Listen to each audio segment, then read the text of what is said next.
Welcome back to the Wolf of Queen Street podcast. Today on the show, James Laughlin, a 7-time world champion for drummer, leadership coach, a podcast host for one of the New Zealand's top podcasts, not just in New Zealand, but worldwide, with the Lead on Purpose podcast, and currently just about to release a new book called Habits of High Performance. It's coming out, I believe, over the next month in time of recording. And James, funny enough, it's been something like 2,000 days since the first time I interviewed you on the show. Welcome to the show. So good to see you again, my man. Thanks for having me back. Oh, it's right, man. It's been a while. I was looking back at, we spoke about off air, like 2,110 days since you were on my show the first time. You're back in one of the schools in the room there. I was filming out of my house, and how things have changed in almost 6 years for both of us, right? How the brands have changed. Your podcast is one of the biggest ones in leadership and business across New Zealand and worldwide. And it's just gone massive, big to what you're doing, right? I remember we spoke about how I helped you launch your YouTube channel a few years because you weren't sure, and it's just blown up and everything gone crazy. So, man, well, thank you. Like, you know, what's like the last few years been like for the podcast and the show? Yeah, well, it's been fun. Definitely been fun. Yep. I guess maybe similar to you. I love podcasting because I can always learn, and I'm taking in insights from some of the world's best. But it's been a slow burn. Like, I think often people look at where things are at now. Yeah.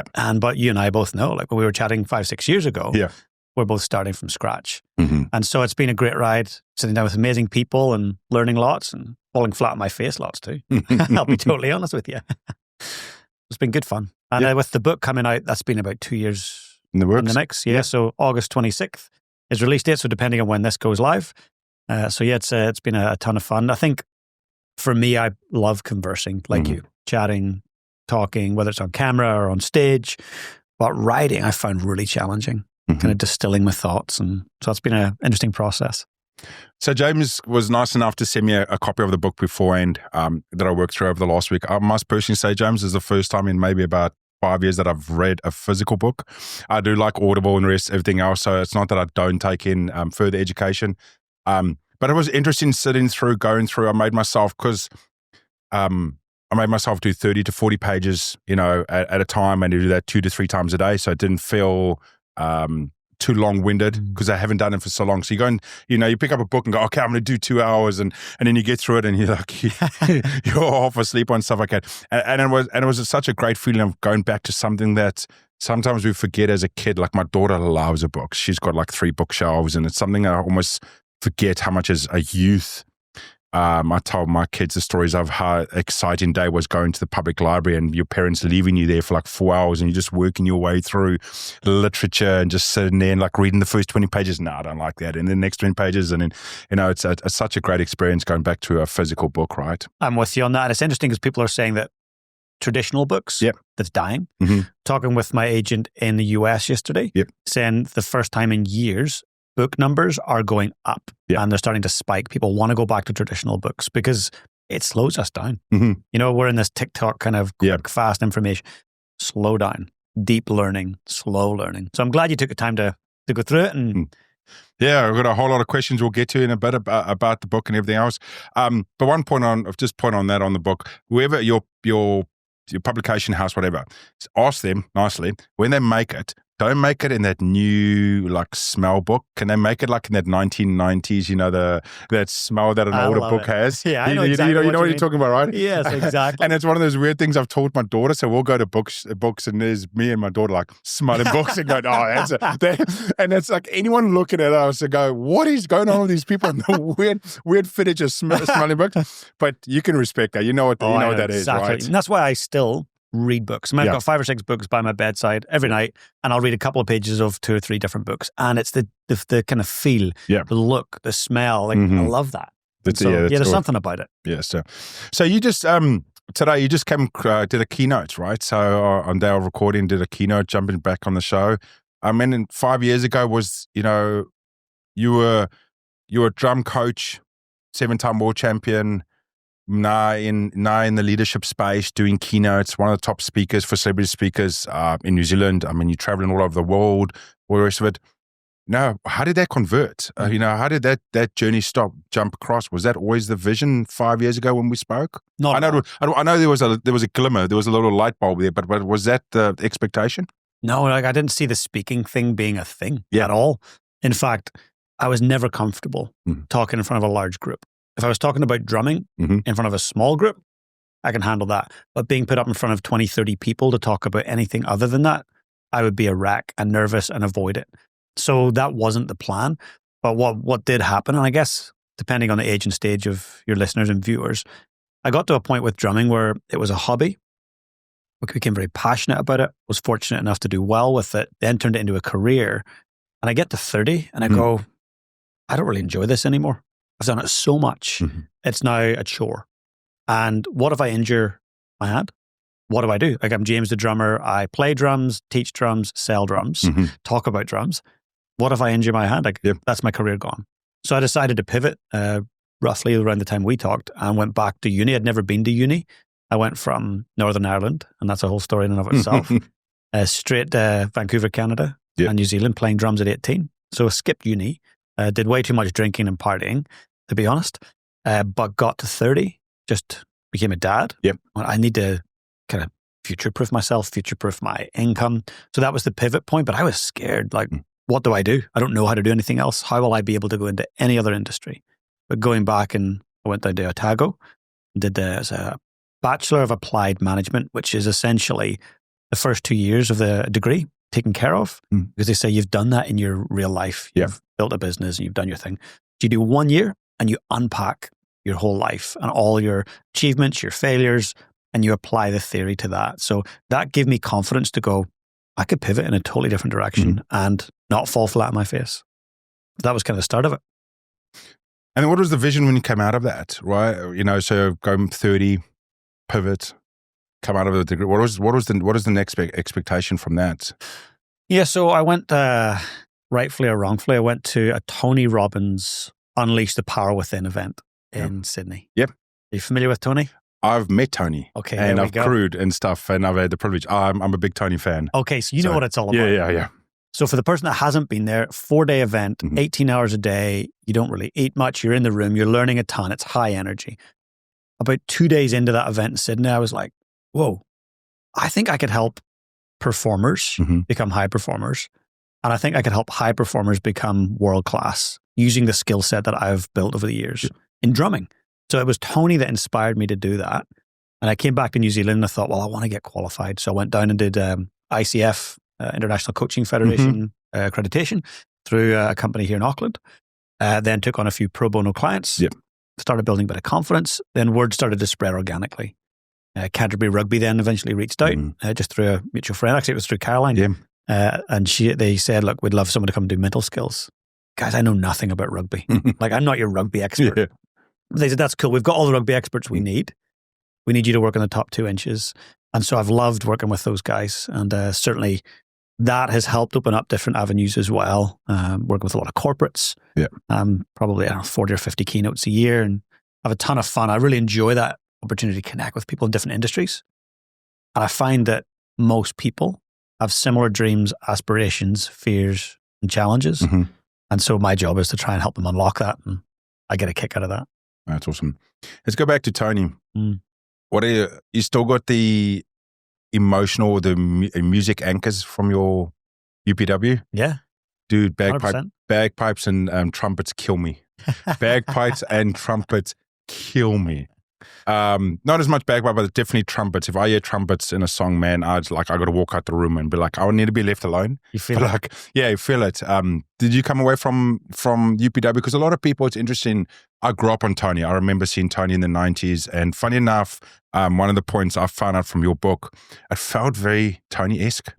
I loved, just as part of the book, I loved it how it referenced a lot of actual real world examples. And it was very similar to what Tony did in the 90s with a lot of his books. So it wasn't like, I'm telling you what to do. It's like, hey, James, Paul, Sarah did this. This is how we reference it, and here's the point and the learners from it. So just as a point of that one. But yeah, so I've always been a massive Tony fan.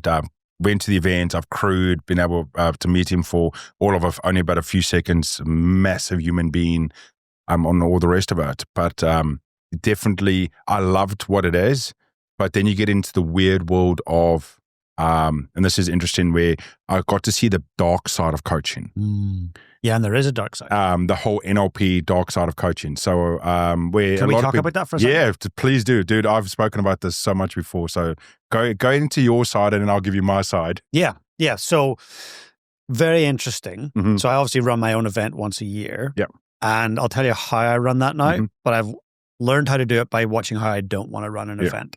And yes, I think I could make millions and millions more dollars by running it the way I don't want to run it.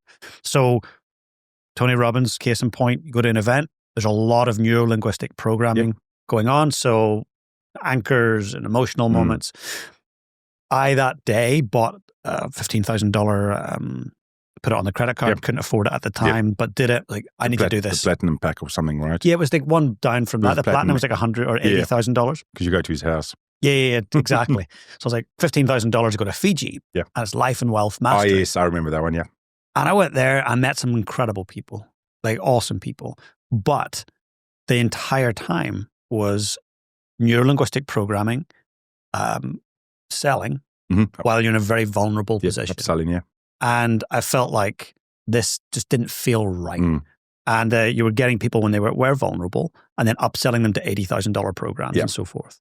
So I've seen that happen, and there's another company that does it in Australia, New Zealand a lot with their events to get you along for cheap tickets. I know exactly. I know the owner. I've had him on my show. Yeah. I've met Grant Cardone and Gary Vee through that company. Okay, now we're talking. I've crewed every time up until their last event, where finally hitting the front page of news where people have had enough of that model. Yeah. And I finally made the decision to step away from. Well done. I love it because you get to meet the people on all the stage, and I love giving back to it. And I've done it. That was the first show I ever went to after my brain tumor with that company was the reason why I'm still alive today. Wow. Not that I'm around, that I'm alive, because the people that I met there are the people that got me out of my depression, suicide, and financial ruin. See, that's amazing, and that's the big upside. That is why I loved it. But they lost their way, and I know we both know we were talking about you. And I just don't like that stuff. Yeah, totally. So 100%. That's where I have a really bad taste for someone that calls himself a coach. Because I went and did multiple UPW events and this other company and all the rest of it. And then you meet all these people and they're, I'm life coach, I'm NLP, blah, blah, blah. And all you see is a person that's been taught something and they're just parroting it out of a book. And it's a coach teaching coaches how to teach more coaches, how to teach more. Fuck yeah. It's a pyramid. And dude, and it is 100% a pyramid. It's not you trying to change my life. It's you telling me you're going to change my life because you're going to teach me how to make money, because then I'm going to go teach that person how to make money and teach that. And I see it all the time. And I still have them all on my Facebook. And because when I did my last UPW over there, just post my brain tumor, I got voted best of crew out of 300 crew. Wow. I got given a Date to Destiny free ticket. I was fast-tracked if I wanted to go into leadership. So all of a sudden, I was a mini celebrity in the UPW in the crew space. So everyone started following me. And then all these people wanted to be life coaches. And after a while, I'm just like, just get away from me. Just. Did they start chat bombing you, like the sequences? Oh, no, you can just see the...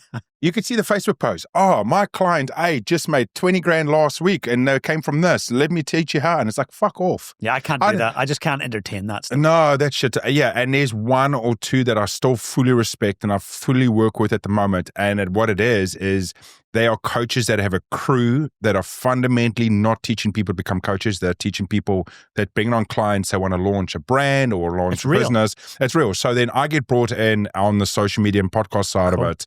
It's not coaching to coaching to coaching. That's seedy. I hate it. Yeah. So I still know all of them and I can see what they're doing because I can still see all the posts, but there's only one or two. There's one specific that I have respected since day one, and maybe one or two that I'll only give my help out on business-wise out of about 100 of these people, 200 of these people, because I do not believe in that model. I don't either. Yeah. No, I don't know. And it's horrible because NLP is a efficient and great way to help people. 100%. Right? But not to manipulate them. Not to manipulate them. I'm with you. 100%. So interesting one in that one, right? 100%. So through the podcast and everything else that you go on, you're speaking to some amazing people like Sam Whitelock and Sir John Key.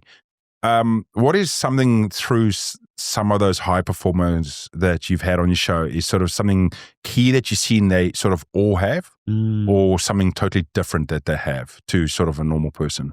Yeah, good question. And I guess in the book, I go deep in this. I essentially share what those habits are that separate the great from the greatest. And number one, they get radically clear. Yeah. They're really clear on what success looks like. They know where they're headed. So Junkie, let's take him for example. So some people know his story, others don't. So his mom came here as a Jewish refugee and had next to no money. Her husband died.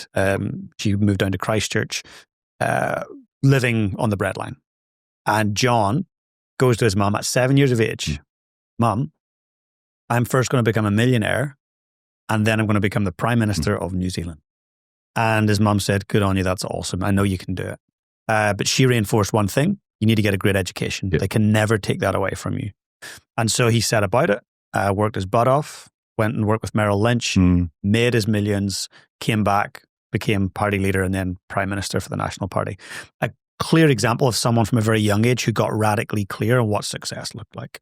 Yeah, because a lot of people didn't realize until, he came to the forefront and people looked at it, his money wasn't from politics. No. His money was from his previous career, right? And it was, and I know he was on the rich list and it was something like, I don't know the exact number, but I think he'd come through like 50 million before he'd gotten into something drastically large because his previous career wasn't at a point. And that's where I think John Key specifically, when he got into politics, he actually cared about the politics. Because he didn't have to get into the politics to be a paycheck, or he didn't have to get into politics to open up doors for him to take those next steps. He was already a made man, a made person, right? So he could, and I think that was where in the beginning part of his career, let's forget the last few years where it just became a political mess. He actually went down path for what it actually meant.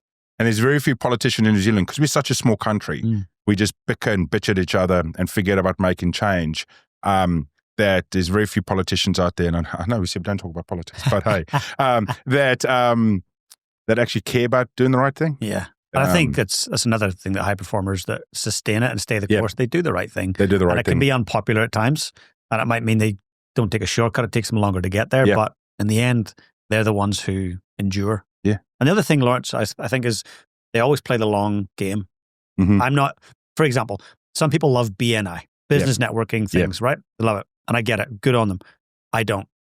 I don't believe in, I'll scratch your back, you scratch mine. How many referrals did you give me? How many referrals? Yeah. I don't like There's that. no growth model in that. No, and there's no humanity in that. It's I want. And it's bloody expensive. Yes. BNI is bloody expensive, dude. Not cheap. It's not cheap to get a contact that has got no benefit sometimes, right? Totally. Yeah. I believe in slow burn, long game relationships. You and I have known each other for 6-7 years. Yeah. And that just kind of keeps going and keeps going. Yeah. And we might land and collaborate on something big in another 12 years' time, and that's cool. I don't need you to refer me something, and you don't need to refer. It's not how it works. I think that the greats are epic. They just play the long game. Sam Whitelock, you mentioned earlier. So he joined my mastermind several years ago. And we're sitting around the table, all different leaders from different companies. And what's your big goal? And so at the time, it was around COVID, Sam said, I want to become the most capped All Black of all time. And he said, I don't want to say outside this room. It's not something I want to shout from the rooftops, but I know in my mind that's what I want to do. Now, he had COVID to put up with, and that would have shortened his career, in potential injury, and then, of course, selection.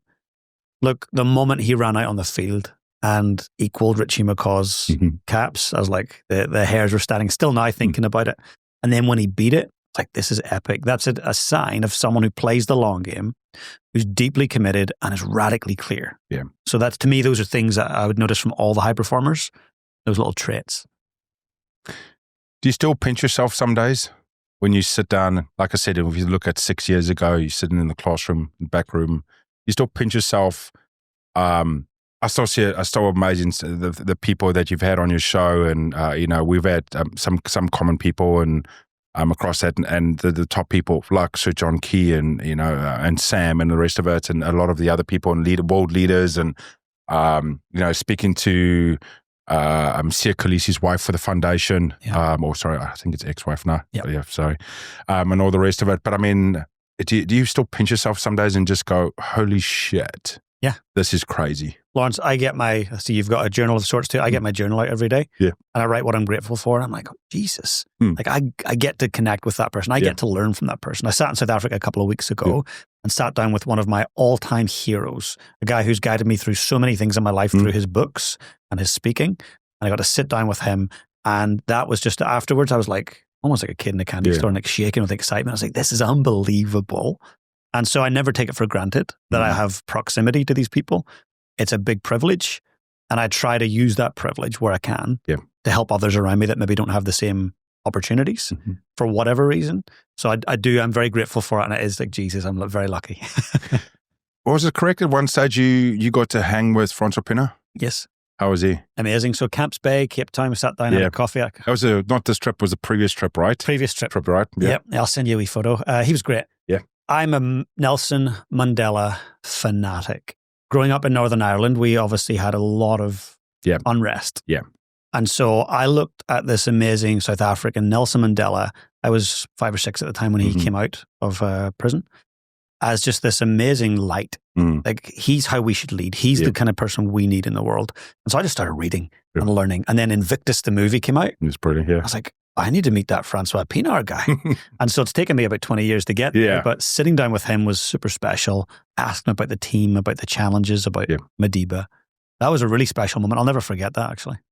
Yeah, I've got, growing up in South Africa, I grew up through apartheid, through Nelson coming out and, the elections, 1994, so I was only 10 and that stuff. So, but I remember vividly the changes and everything else. And now, depending, in South Africa, some people might not realize that I'm recognized as a white person. And so you either have a view which way you want to do it, or which way you see Nelson. Most people see him, the rest of the world see him in one way, like they see Mother Teresa. In South Africa, sometimes it can be seen either two ways.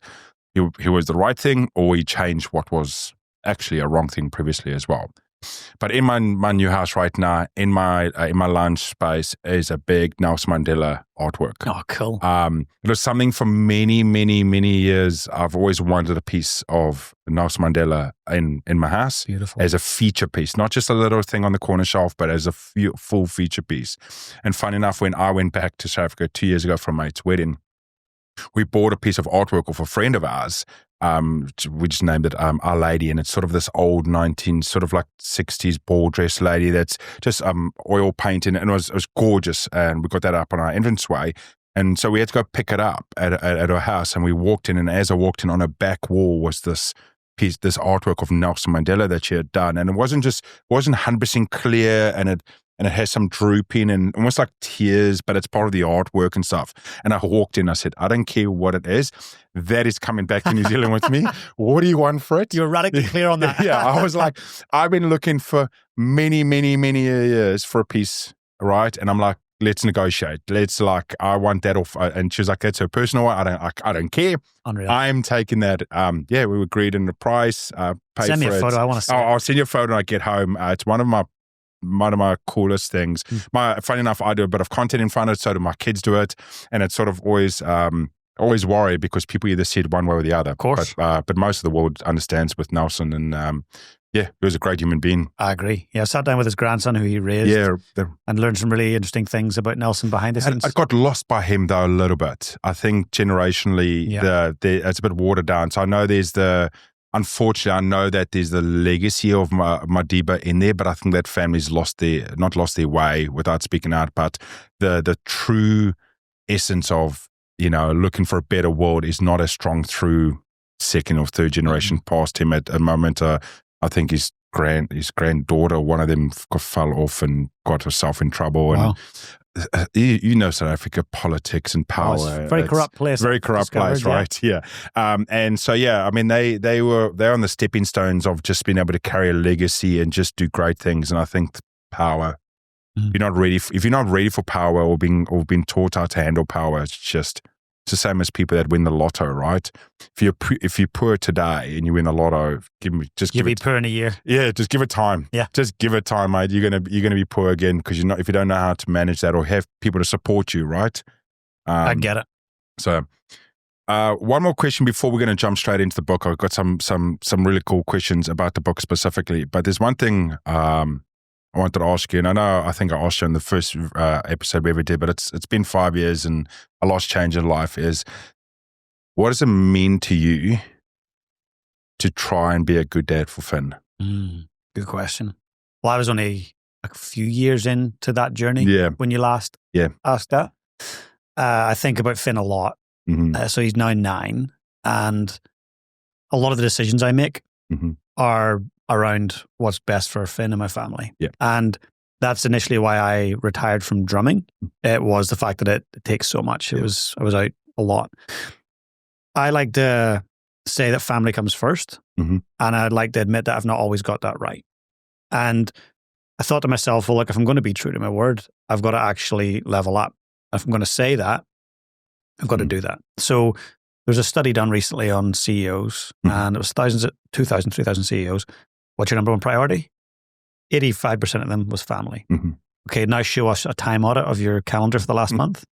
3% of their day was spent with the family, less than 43 minutes. I thought, I don't want to fall into that camp. So an opportunity came up in Cape Town last trip, sitting down with the Khaleesi Foundation, so Sia Khaleesi's charity. And they said, look, we're going to release a screening of his movie called Rise. And there's a book called Rise as well. Please do go and get it, folks. It's a great book. They said it's going to be in London, England, next month at the Spotify headquarters. And there'll be a very select invitation only. Sia and Rachel will be there. Could you come and MC and host it? I'm just so blown away. I'm like, what? Like, I would love to. And I said, yes, in principle. And she says, what does that mean? I say, I'll come back to you tomorrow morning. I just need to check my calendar. We get back to the hotel, get the calendar out. Finn's school production in Christchurch, New Zealand, same day. I go, here we go. Like, I was gutted. I really wanted to be at the Spotify headquarters and be with Sia and this charity event. But that's my son's first production. And Lawrence, that's his dreams. Like, it's not sport. His is like dancing, singing, acting. So this was my opportunity to go, do the right thing. So I've got this filter I use called VP. It's a values and priorities filter. So I sat down, got my little journal out in Cape Town and go, okay, go to Sia's event, go to Finn's event. What are my values? Mastery, curiosity, and connection. What are my priorities? Family, fitness, finance, learning, and business. In that order. Okay, so let's do that and look at the opportunities and costs. Let's do Finn's, the opportunities and costs, all ranked against my actual priorities and actual values. Next day, became really clear what I needed to do. So I let the Khaleesi Foundation know, I'm so excited for your event. I'm gutted I can't be there. I've got another commitment. They didn't need to know what it was. It was what it was. And when I was sitting at the town hall watching Finn, the hairs in the back of my neck, I was like, this was the right decision. I can sleep better tonight. What kind of dad would I be if I had floated off to London, to the Spotify headquarters, and neglected his very first school production? That would just be a choice I couldn't bear to live with. So I feel like Finn has a huge sway in how I think and how I act. And I hope that when he's my age or older, he can say, nah, my dad was a good dad. I don't need to be the best dad, the great dad, the world. Nah, he was a good dad. If I can be a good dad in his eyes, done, tick, I'm happy. So don't know if I answered that there, but I love being dad. No, it's great. Having kids is humbling, hard. And some days there's nothing better in the world, right? Than having, the moment you're at 9, so, you still has that bit of that sweetness, give it a couple of years, and then the boy rage comes out and the rest of it. But it's one of the biggest things that I'm still lucky, with my kids. My daughter turns 17 this year, my boy turns 14 this year, is that I still get the I love you, good night, the kiss and cuddles, at night. My daughter's got autism, which they don't do affection or they don't do touch. It's not the sensory. The sensory is just naturally. So if I want to bug my daughter, I walk past, I'll just touch her. You're bad. And she just You are twitches. so bad. and then I'll just keep touching it. There's a special place for you in hell. Do you know that? I know there's a special place in hell. My seat's been there for like 20 years already, mate. But then there'll be and then there's sort of, as a dad, there'll be times where she just walks over and cuddles me and gives me and goes, I love you. And you just stand in there like, it's the best moment. But it's like, hold it together. And it's just, and we recently just lost a very, very close family member that an uncle in South Africa that lived with us for 3 years during COVID. Because of COVID, New Zealand government said, if your visa expires, you don't have to fly back. So he was like, cool, so my kids got 3 years of their life with an uncle. And he just unfortunately recently passed. So we've been working through a lot of that, kids' first losses and stuff. And this is where I've sort of seen like my daughter really like stepping up these moments when I've just been like, having a cry or having a moment, and she just comes over and just holds you. And you like knowing that that's not something natural for her to do, or it's not in her genetics to want to cuddle. It just shows that she's, understanding that that's something I need, not necessarily what she thinks she should be giving me. Amazing. And kids are just wonderful like that. If you just allow them to do what they want and the freedom they want, with a little bit of control. Yeah, a little bit of guidance. A little bit of guidance. I was talking the other day about my daughter, because she does content now. We started doing daily content. Cool. So I've got to know, she did content many, many years ago as a little kid, sort of Finn's age. I started a channel and it blew up. And then sort of 12, 13, she got that stage. She was like, no, Dad, I don't want to be that 10, 9. Now that she's 16, she wants to go back into it. So we do a video every single day. We've done 204 videos in a row. Send it through to me. I want to check it out. Check her channel. Yeah. So she blew up one. One of the videos did over 1 million views last month on Instagram and averages 5. But we wanted to do a funny video. And again, this is my sense of humor. We'll be like, okay, I got a South African dad and a Kiwi mom.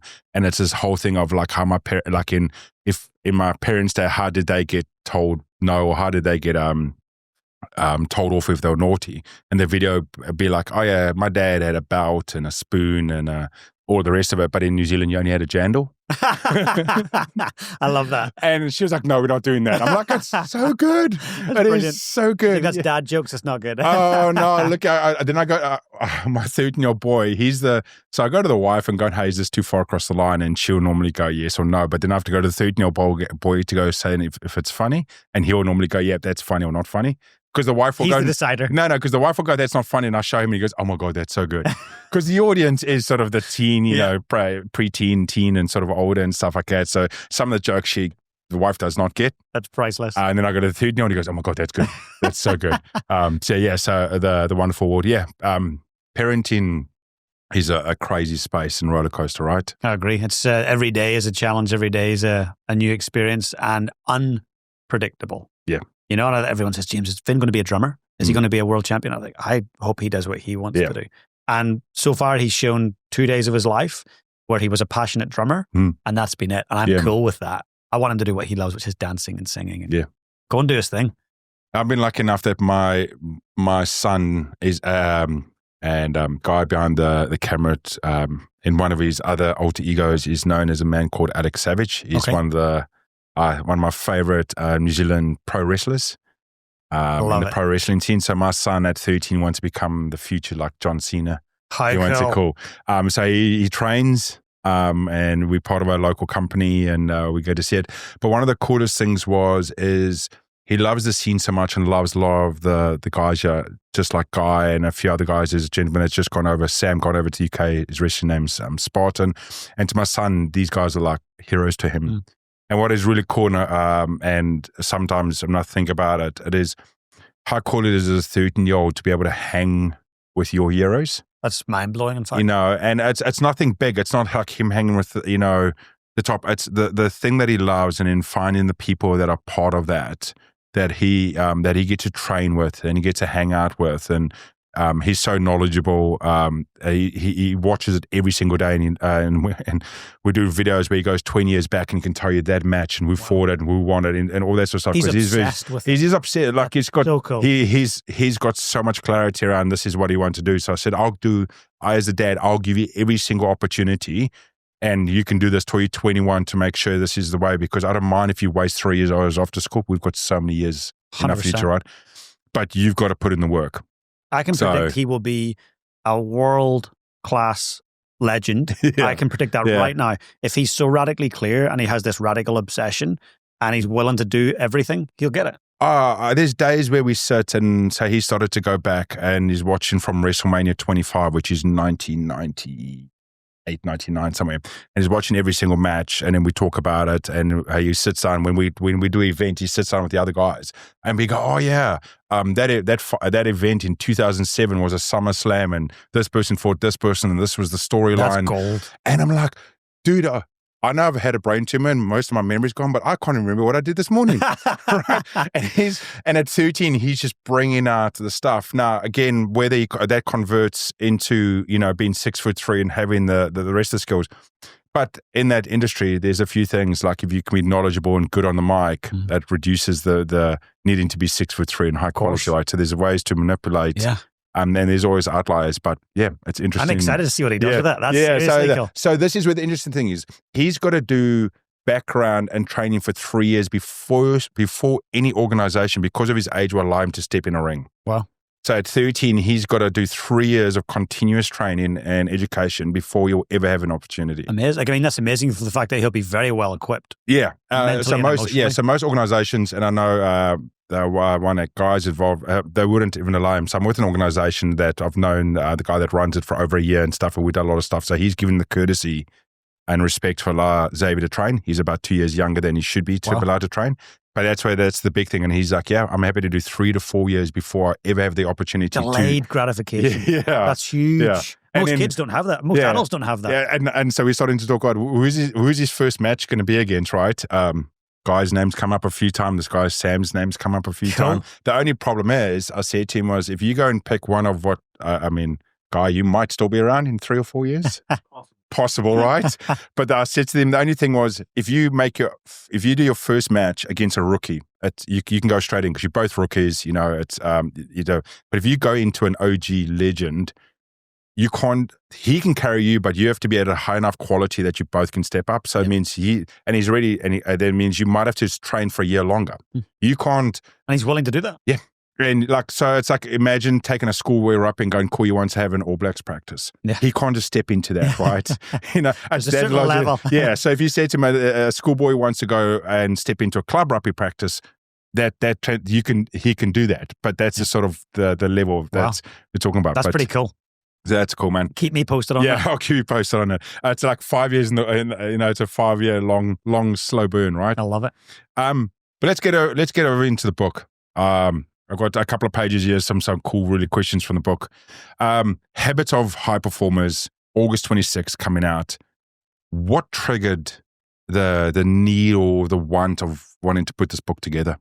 I had no desire to put this book together initially. I run the High Performance Leadership event in Christchurch every year, and had someone come over at the end. It was a 2.5-day event the first year. A lady came over and went, James, what you just did, that's a book. So what do you mean? But, well, what you took us through, like that, you should write a book about that. Oh, thank you.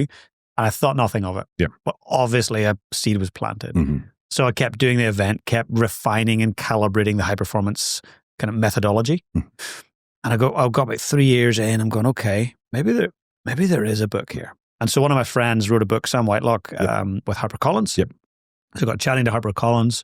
Fast forward a month, I've got an offer from HarperCollins and Penguin Random House for a book. And so I'm in a position where I can go, okay, I can choose a publisher. I went with HarperCollins for many reasons. And for me, it was going, it's easy to stand up and speak for 10 hours, but to stand up and speak for 6 minutes, that's bloody challenging. Yeah. How do you distill a message in a succinct way and equip people and move them? And I felt like writing a book was the ultimate version of that. Like, how do I distill all these lessons, stories, ideas, things I've done in practice, things I've done with clients into a book that someone who, let's say they don't want to work with me one-to-one, or they can't afford to, whatever it might be. I don't want to talk to James. I just want to know what the methodology is. So I wanted to put the book together for that person who is obsessed with their career, their hobby, their health, their finance, whatever it might be, and give them an actual roadmap so that they can become high performers in that area of their life. So that was, I guess, the starting point of the book. I think I've asked this in the beginning part of the show, but within the book, you work with countless CEOs, world leaders, top sports stars. What's the unique trait? And I, like I said, I think you've covered this off. The unique trait that they all cover.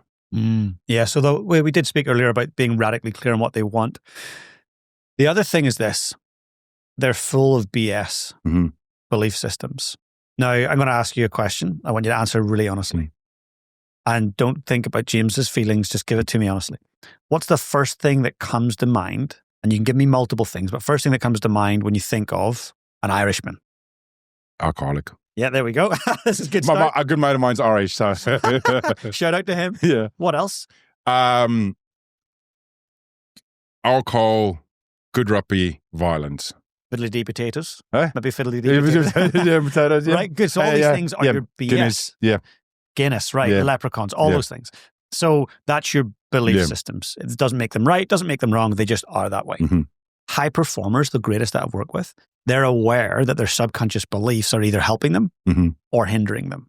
And so they take the time to get clear on it. I'm going to ask you another thing. So money. We all need it. We all use it. I mean, some people think it's evil. Some people think it's bad. Money's money, right?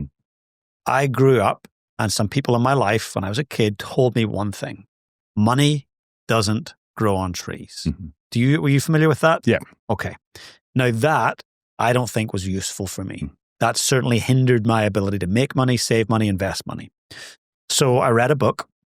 At 18, I hid the book from people in my life because I thought they don't want to see me reading this as being very weird, called The 1 Minute Millionaire. I thought, this is amazing. Money is everywhere. And so I started to rewire my belief system that money is abundant. It grows on trees. That tree is your mind. Water your mind with books and asking questions. So the high performers figure out what are the things holding them back, the limiting beliefs, which you'd be very familiar with from the Tony Robbins world. And they get into the subconscious by repeating things. I am strong. I am enough. I am the world's greatest. They repeat it. They write it down. They start to believe it because achieving starts with believing. We've got to start with actually those things that will wire us for success. So the greatest are always looking at what's going to set me up for success. That's so true. You've mentioned before about the 7 pillars of what's most important, right? You call it WMI. Which pillar of what's most important do high performers struggle with most? Say heart set. So this idea of, usually their health, high performers generally will be keeping health front and center, particularly if they're in the athletic world. Finance, generally they're okay in that area if they're a high performer. But heart set is generally the one that people struggle with. It's that idea of, who am I? Am I good enough? Do I believe I can actually achieve? So I would say taking the time to reflect on emotions, reflect on trauma, get the therapy, the soft stuff, right? And I often have people say to me, James, that soft stuff, come on, just give me the answers. Like the soft stuff is the hard stuff. You've got to work on the soft stuff. It's hard to do it. But if you can work on your heart set and truly believe you can be the best at whatever it is, anything's possible. I had a client I was working with who had a lot of self-doubt, and they were a high performer in their insurance industry in the US. They had a great family life, but their physical self was not where it needed to be, and they knew that. Now it came back to self-beliefs. What did they believe about themselves? They believed, I'm big boned. They believed, I don't have enough energy. They believed, I'm too busy. And I challenged them on that, pushed them back on that. Like, are you too busy? Or do you simply lack priorities? And that's why I get people to go back to what is most important. But most people focus on the wrong WMI, what's most imminent. So I would say most people that are watching this right now or listening, I could say 90% of them will wake up each day with their mobile phone within a meter of their forehead. Guaranteed. It's going to be sitting right there somewhere. It might even wake them up. It'll be their alarm. That's what's most imminent, because they lift it and they're straight into a social media, an email, a LinkedIn, a text. They're working their lives around the needs of others. You've got to look after yourself. You cannot give what you do not have. Got to look after yourself. So true, man. I'm one of those people. I think 90%, easily 90% of people. But I've always been like that, and it's weird because that's sort of my happy space. I've always produced, consumed, but it's not a necessity. I can step away from it.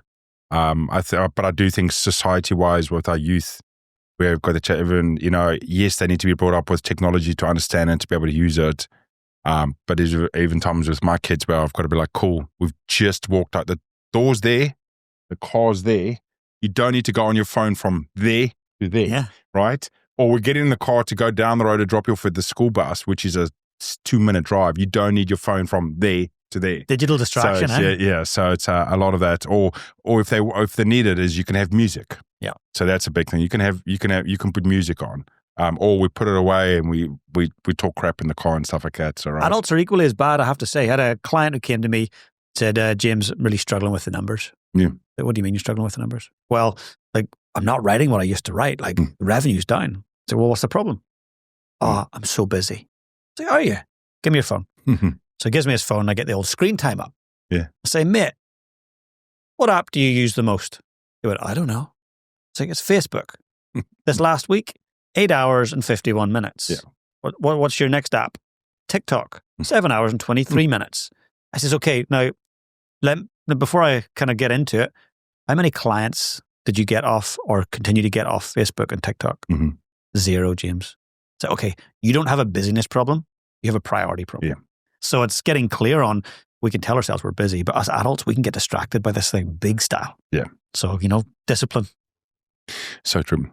In chapter 5 of the book, you talk about high performance aren't busy. Can you explain what it means to be doing less but achieving more? Yeah, absolutely. I believe the highest performers are in a constant pursuit of doing less but better. So I was chatting with someone last night, just flew in. They run a podcast, very, very successful podcast, but they have a million things they're juggling, and this, and an agency, and a thing, and a million things, and they're feeling the pain. Yeah. Why? They're trying to do everything, and they're trying to do it all at a high level. When you dilute your focus, you dilute your results. So we've got to get clear on what's most important. So I feel like when we start to spread ourselves too thin, that becomes obvious in our outcomes. So high performers are never busy. They know how to say no. They're happy to say no. You'll know this yourself. There'll be some podcast guests that you'll need to wait 2 or 3 years for, and you'll happily do it. Why? They know what boundaries are. They're happy to say no. An example, for me in my personal life, a dear friend, known him for 20 years, Kiwi, and a few years back, James, I'm getting married in just outside Sydney. Oh, congrats. Yeah. Tell me the date. Give me the date. Got my flights booked, ready to rock. COVID. It's off. We'll reschedule. Yeah. Cool. Next date comes up. Good, flights booked, ready to go. Another COVID. Reschedules. Now it's in December. November, December. And I looked at the dates and I'm like, that's going to be horrific. I don't think I can do that. Yeah. But I'm panicking. I'm worrying. I'm going, what's he going to think? Will he hate me? Will I lose my friend? I thought, what would you ask your clients to do? Get clear on WMI, what's most important. So I went through. My family at that time of year is very important. I've got commitments. Rang him up. Hey, mate, so excited for your wedding. However, I'm so sad I cannot be there. Please accept my sincere apologies, and I hope that we can be friends. Mate, I totally understand. We've rescheduled it 3 times. Don't worry about it. All good. That was drawing a boundary. And that was hard. Lawrence, the old James would have just been, yeah, I'll be there, and everyone else around me can suffer. High performers, and I've not always been one, know how to say no. And they do it regularly, so they aren't busy. They are, rather than busy being busy, they're busy being productive. Yeah. So it's a very different approach. So true. One of the other things I picked up from the book, you talk about high performers is hormonal. Talk me through this statement. It doesn't seem like hormonal, like it's within me, or what do you mean by high performers is hormonal? Yeah, I can say with conviction that the highest of the high performers are hormonal. And what I mean by that is that we look at the psychology of motivation a lot. So what motivates people to do that? And how do they work so hard? And, they're really strong mentally. And I'm like, yeah, that's one component. The psychology is one component, but the physiology is so important. Yeah. So when we look at things like norepinephrine, otherwise known as noradrenaline, if we're depleted in that we don't have motivation to get up and go. We don't want to get out of bed in the morning. We hit snooze. For example, someone who is low in adrenaline or norepinephrine, they just won't want to go the extra mile. They won't want to stay late. They won't want to write the book, do the podcast episode, whatever it might be. Dopamine. So if you look at rats who are starving, they haven't had food, and they have no dopamine. They've been depleted of dopamine in their brain. You could put their favorite food, and this has been researched, within half an inch of their nose. And because they're so depleted in dopamine, they have zero motivation to move forward and eat that food.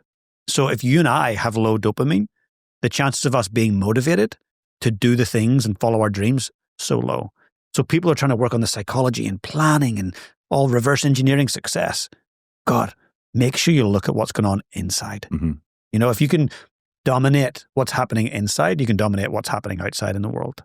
So looking at some key ones. So norepinephrine, endorphins, our natural painkiller, dopamine and serotonin, that mood regulator. Yeah. If we are out of whack on those, then good luck chasing your goals. Good luck being the highest performer. So I would suggest everyone, you know, go see your GP and go and get your hormones checked. Do it, see where they're at. And if they're out of whack, get the right support. If you don't want to go the medical route, and your doctor says you don't need to, there's so many things we can do, Lawrence, to regulate those things. So high performers are ruthless with their sleep. They're absolutely ruthless. They get great sleep. So simple routine I have all my clients do is 3-2-1 every evening. So everyone talks about morning routines and 4 a.m. And don't worry about that. Like, get your evening right. So 3-2-1, 3 hours before bed, stop talking about work. Stop working. 2 hours before bed, no food, no liquid. So no nightcap, no cup of tea. 2 hours before, let your digestive system relax so you actually have recovery when you sleep. 1 hour, this is the most horrific one for people. No digital devices. Yes. No screens. Oh, James, can I have what's the one that they always try and get around, the reading one? The Kindle. Kindle. Doesn't have a blue light. I'm like, get the thing out of the way. Connect with humans. You know, hang out with your family, walk the dog, meditate, read the book that's on your shelf help. You know, go and read the thing. So 3-2-1, it'll let you down regulate. And what we find is people who sleep well, their hormones are in balance. The other thing around, if you don't mind me saying, meditation. I'm a massive fan of meditation, have been for a long time. I was chatting to one of the world's leading longevity doctors, and he said, James, men after 35, hormone testosterone drops majorly. And that our motivation can drop, our libido can drop. You can go and get an injection. That's one option. He says, James, we have found mind-blowing research showing that people who meditate twice a day for a short period, men in particular, that it regulates that level of hormone, that testosterone, and then starts to elevate it. Meditation. Might seem like the soft stuff, but actually very impactful. So high performers are definitely hormonal. It's amazing. It's interesting when you think about it, because it totally makes sense, you know, all that sort of stuff, the sleep habits. I mean, the hormonal stuff is the reason why I figure I had a brain tumor, and when they did all that testing and then all of a sudden you go, oh, that makes sense. Why was I that way? Why was it that way? Because my hormones were out of whack. But you talk about meditation, it's one of those big things. I'm a guy that's never gotten into the cold plunges.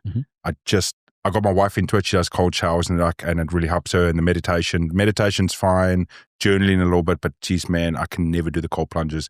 Like most of the people I've had on my show, they're like, yeah, cold plunges. I'm like, yeah, get fucked. I'll do everything else, dude, those cold plunges. And I know the benefit. I know there's a benefit to it, but I just cannot take that next step into the cold plunges and so forth. You're talking about the meditation and being from the Tony Wall. Did you ever get the waterfall one? Did you ever get the link to the audio about the waterfall that's flashing, that's going through you with the green energy? Oh yeah, I remember it. Yeah, I do. Do you remember it? Yes. Yeah. That's pretty beautiful. I used that for a good couple of years every morning. So I would get up at when I was, you know, gearing and all the rest of the stuff. I was like priming in the morning. Yeah, so she did that. Got up at 6 a.m. You listened to that for, I think it's 5 or 7 minutes, and that just gets you ready for the day and everything else. I meditated on the way here. So I came from a keynote. Yeah. My heart rate's always up when I'm up in front of an audience. And so run, get changed, get out of the suit. And I'm exhausted mentally. I was like, I want to be on for Lawrence and his people, you know, everyone listening. So meditated in the cab on the way here because it totally resets. Yeah. It's a really powerful tool. And guess what? It's free. Yeah. I got a friend over in South Africa. He's got one of these unique traits. He can do power naps instantly. Within 60 seconds, he can fall asleep. Legend. So we'll go all these places and we'll jump in the cab and Uber or whatever. And he goes, sorry guys. And he goes, and this is a 5-minute ride. You look back and he's That's amazing. And then you get to the next place and he's got an hour's extra energy. So we've got all these photos where we've traveled the world together, and it's always a photo of him on top of a tour bus doing a 5-minute nap in the cab and stuff. And you're like, how do you do that? And he'll do 5 or 10 minutes. He's always had that skill. He's onto something, Lawrence. I'm telling you. So Alex Casanovas is a friend of mine who is a performance coach for a guy called George Russell. So for those that are not familiar, Formula One, Team Mercedes. Yeah. Pretty awesome driver. And I'm saying, what are the things you measure with George? 2 things. Any guesses what the things are that they measure for his performance to be better? I'm a big Formula One fan, so I'm going to step in on this one. So weight would be one because they weighed, right? Yep. So weight, because they have to be under, I think they're under 85 kgs or something. And George is tall. So weight tall. Would definitely be one. And then indirectly, his strength, because they've got to handle, right, the G-forces. They're bloody good. I love them. However, first thing they measure, Georgie boy's happiness. Yeah. How happy is he? Yeah. Because when George is happy, everyone around him's happy, performs better, works in flow. Second thing, sleep. Yeah. So they measure sleep with a couple of devices. You've got the Oura Ring, you've got the Garmin. Yeah. And when he sleeps well, his reaction times are significantly elevated. And so I said, how do you do that? Like, how does he sleep better? She says, well, a couple of things, because Alex is Spanish. Yeah. And so she says, one, I'm encouraging him to have naps during the day, which is very much against his English culture. Like, you're a lazy bugger if you nap in the day. So we're napping, and we just know that when he's tired and he has a quick nap, his energy elevates. But if he's not tired and he's not going to do a nap, I'll get him to meditate. And he says that's massively improving his performance. They go so far, Lawrence, that they fly his mattress, king-size mattress, to Abu Dhabi, Melbourne, Miami. Yeah. Don't tell the carbon footprint police, but, next level high performance. Yeah. Oh, that's amazing. James, as we get into the end of today's show, there's one more question I wanted to ask you. If there's any habit or ritual from your book or from your experience of speaking to so many great people throughout the world, that you want everyone to try regardless of where they are, what they're doing. One ritual that people should pick up from. Great point. And before I do that, actually, do you mind if I give a gift to your audience? Yeah, man. Is that all good? So I'd like everyone to have a free copy of my high performance planner. Yep.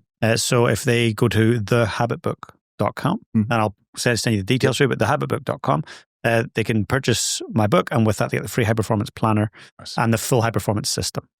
So what I would suggest, the number one thing is journaling. It's been the biggest transformational tool in my life, in my clients' life, whether they're athletes, whether they're everyday humans, leaders. When I look at the people I've sat down with on the show, whether they're leading countries, companies, large investment firms, journaling's the thing that keeps coming up. So I'd suggest that they get a journal, old school, pen, and start with answering a couple of questions every day. What went well? What didn't go so well? What did I learn today? Now, I've been here with you for an hour and a bit, and I've learned lots. And when I'm in the cab, I'm going to be writing down what I learned from Lawrence. So if everyone did that every day, I promise over 30 to 60 days, they're going to see some big shifts in their perspective. They're going to have a way different way of approaching problems and challenges. So get a journal. And then the one other thing, and I'm old school with this, read, and then read again. Keep on reading. The people that I meet that are readers, they're so interesting. They are so interesting because they've got broad perspective. They've got deep knowledge. They've had to critically think through problems and challenges. So just read. And, you can go out and get a coach. We've talked about coaches a moment ago, and you can pay tens of thousands of dollars, or just read. Get great books on the subject you're passionate about. It could be crocheting. It could be tiddlywinks. It could be football. It could be whatever. Get the books and read and go slow. Yeah. YouTubing and podcasting is essential, I think, in this day and age to keep up to date, but slow down your learning. Read the book. So I know that's probably not popular for people like, God, that's boring. But I promise there are massive rewards in it. James, as we're coming up to the end of today's show, thanks so much for the opportunity to come through here. Like we said, it's been almost going on 6 years since the last time we were spoken. Lives have changed drastically for both of us and the journeys. I wish you all well with the launch of Habits of High Performance Performers on August the 26th. Going through the book myself, it's one of those ones as well that I need to go through a second and third time. There's so much depth in it. There's so much more understanding, but also, like I said, it screamed those 90s books where the sense of I could pick it up again in 12 months time and it'd be different for me. Yes. My journey would be different in 12 months time to what it is today. Because it'll remind me of certain points and certain criteria I need to be really looking at. And my importance might have changed, my thoughts might have changed, what I want in my life might have changed. I love that. It's such a great book. And James, thanks so much for coming on to the show today. Thank you. And as always, to everyone else, thanks for coming over to the Wolf of Queen Street podcast with James Laughlin. Understanding how to take control of your life, how to make your life in better, short steps over a long period of time. What is your focus? What you need to be doing? Take a look at James's content out there, Lead on Purpose podcast. If you want to make a small change in life, you want to change something in that, James is the person to look into in the content. And you're one of the true people out there that gives 99.9% of everything he does is for free online out there. You can find it without any hooks and none of that shit of selling to sell to sell. So James, full respect. And as always, thanks again for coming on the show. Thanks, my brother. Awesome. Cheers, Matt.